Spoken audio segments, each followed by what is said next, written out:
यानंतर बघूयात मुंबई आणि पुण्यातल्या बातम्या। सारथी, बार्टी आणि महाज्योतीच्या पीएचडी परीक्षेतील पेपर फुटीची पुणे विद्यापीठाकडून दखल। 10 जानेवारीच्या परीक्षेचे पेपर तपासले जाणार नाहीत।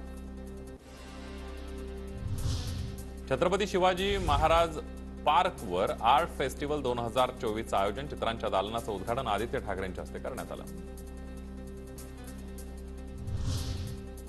येत्या 21 जानेवारीला आंतरराष्ट्रीय मुंबई मॅरेथॉनचं आयोजन। मुंबई मॅरेथॉनचं यंदाचं 19वं वर्ष। मुंबई मॅरेथॉनमध्ये 59,000हून जास्त धावपटू सहभागी होणार। मुंबई शरद मोहोळच्या हत्येच्या कटात 2 नामांकित वकिलांचा सहभाग। हत्येच्या कटाची वकिलांना माहिती। खून होण्यापूर्वी आरोपी सोबत वकिलांचं संभाषण। तपासामध्ये माहिती समोर।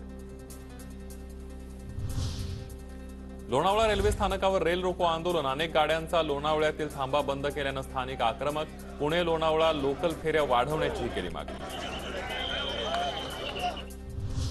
डोंबिवलीमध्ये सकाळी 9 ते रात्री 9 वाजेपर्यंत पाणी पुरवठा बंद राहणार। जलवाहिनीच्या दुरुस्तीच्या कामासाठी निर्णय।